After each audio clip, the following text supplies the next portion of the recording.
Hello friends, आपल्या किचनमध्ये सगळ्यांचं खूप खूप स्वागत. तर आज आपण बनवत आहोत आवळा कँडी. अगदी बाजारासारखी घरच्या घरी बनवलेली ही आवळा कँडी खायला खूपच छान लागते. मुलं देखील आवडीने खातील. आणि सध्या आवळ्याचा सीझन चालू आहे. आवळा खाणं शरीरासाठी खूप फायदेशीर आहे. त्याच्यामुळे असं वेगवेगळ्या रेसिपी करून आवळा खायला घातलं तर सगळेच जण आवडीने नक्कीच खातील. तर आवळा कँडी बनवायला सुरुवात करूया. व्हिडिओ स्किप न करता शेवटपर्यंत पाहत राहा. अशाच नवीन रेसिपीसाठी चॅनलला सबस्क्राईब करा आणि बेल आयकॉनला प्रेस करा. आवळा कँडी बनवताना आवळे जे आहेत ते शक्यतो मोठे असावेत, त्याचबरोबर त्यावर कुठलेही डाग नसावेत. हे आवळे जे आहेत ते आपण सगळ्यात आधी 3 ते 4 पाण्याने स्वच्छ असे चोळून धुवून घेतलेले आहेत. त्यानंतर एका सुती कापडाने हे चांगले कोरडे करून घेतलेले आहेत. तर आवळे चांगले कोरडे केल्याच्या नंतर आता हे आपल्याला वाफवून घ्यायचे आहेत. एका पातेल्यामध्ये मी इथं गॅसवर पाणी गरम करायला ठेवलेलं आहे. पाण्याला उकळी यायला लागली की त्याच्यावर चाळणी ठेवलेली आहे आणि आवळे जे आहेत ते आपल्याला असे वाफवून घ्यायचे आहेत आणि वरून हे कवर करायचे आहेत. एक 7 ते 8 मिनिटांमध्ये आवळ्यांना चांगली वाफ आलेली आहे, चांगली वाफ लागलेली आहे, शिजलेली आहे. त्याच्यामुळे याच्या ऑटोमॅटिक वरून अशा फोडी झालेल्या दिसत आहेत. म्हणजे आवळे जे आहेत आपले परफेक्ट असे वाफवून झालेले आहेत. इथे पाहू शकताय. आता तर हे वाफवल्यामुळे फोडी तर याच्या आपोआप सेपरेट होतात. फक्त आपल्याला बिया काढून घ्यायच्या आहेत आणि या पद्धतीने ह्या काढलेल्या बिया फोडी ज्या आहेत त्या आपल्याला अशा पसरवून ठेवायच्या आहे. जो काय ओलसरपणा आहे तो सुकला जाईल. त्यामुळे काय होईल, आपल्याला ह्या फोडी नंतर गुळात किंवा साखरेमध्ये भिजत ठेवायच्या आहेत. तर तो गोडवा आहे तो फोडीमध्ये आतपर्यंत चांगला असा मुरला जातो आणि ज्यावेळी आवळा कँडी खाण्यासाठी तयार होते तर आवळा कँडी आतपर्यंत गोड अशी खायला लागते. फोडी 15 मिनिटांसाठी सुकत ठेवलेलं आहे. तोपर्यंत बाकीची तयारी करूया. इथं कँडीसाठी मी खडीसाखरेचा वापर केलेला आहे. त्याऐवजी तुम्ही साध्या साखरेचा देखील वापर करू शकता. तर सगळ्यात आधी आपल्याला ही खडीसाखर जी आहे मिक्सरमध्ये बारीक करून घ्यायची आहे. पाव किलो आवळ्यांसाठी 200 ग्रॅम खडीसाखर असं प्रमाण घेऊन मी खडीसाखर मिक्सरमध्ये एकदम बारीक केलेली आहे. तर 15 मिनिटं झालेले आहे. फोडी देखील बऱ्यापैकी सुकलेल्या आहेत. बाहेर कुठलाही ओलसरपणा जाणवत नाही. त्यानंतर एक भांडं घेतलेलं आहे. त्याच्यामध्ये सगळ्यात आधी आपण जी पावडर करून घेतलेली आहे खडीसाखरची ती टाकलेली आहे. वरून ह्या वाफवून घेतलेल्या आवळ्याच्या फोडी आहेत. त्यानंतर पुन्हा खडीसाखरेची केलेली पावडर टाकायची आहे. या पद्धतीने सगळ्या फोडी आणि साखर जे आहे ते मिक्स करून घ्यायचे आहे. चमच्याने मिक्स करू शकता. जसे हे भिजलं जाईल तसे तसे साखरेला पाणी इथे सुटायला लागलेलं आहे ते पाहू शकताय.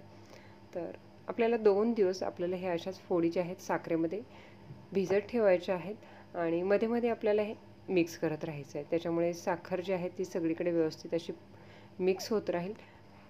खडीसाखरेची पावडर आहे तिला हळूहळू पाणी सुटायला लागलेलं आहे पाहू शकता. त्यानंतर मिक्स करून आपण ही अशी झाकून ठेवणार आहोत.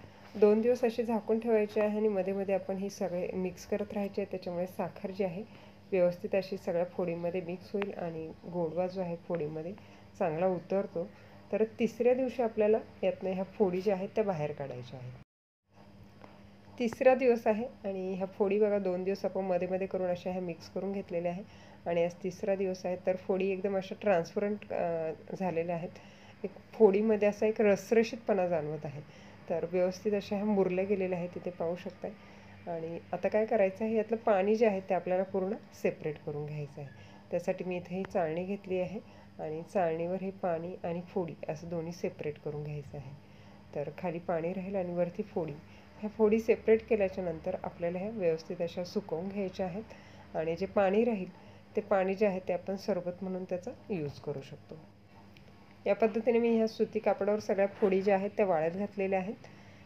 एकतर तुम्ही उन्हामध्ये घालवू शकता किंवा पंख्याच्या हवेखाली देखील ह्या सुकवून घेऊ शकता. तर मी इथे या पंख्याच्या हवेखाली ठेवलेल्या आहेत आणि कमीत कमी 2 दिवस मी इथे ह्या पंख्याखाली अशा सुकायला ठेवलेल्या आहे.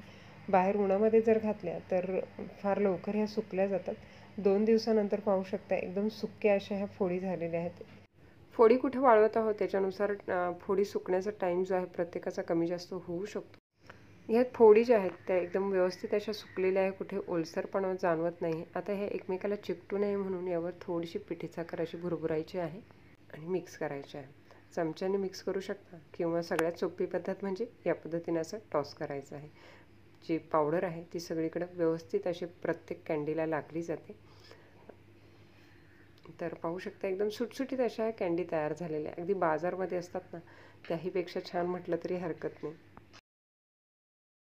बनवलेली ही आवळा कँडी आपण एअरटाईट बॉटलमध्ये स्टोअर करायची आहे. संपेपर्यंत ह्या आवळा कँडी एकदम व्यवस्थित अशा राहतात.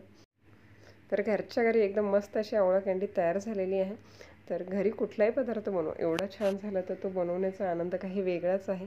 तर आवळ्याचा सीझन चालू आहे, तर नक्की या पद्धतीची आवळा कँडी करून पहा. आणि रेसिपी जर आवडली असेल तर रेसिपीला लाईक करा, कमेंट करा, शेअर करा. आणि अशाच नवनवीन रेसिपी पाहण्यासाठी किटी किचन यूट्यूब चॅनलला सबस्क्राईब करा.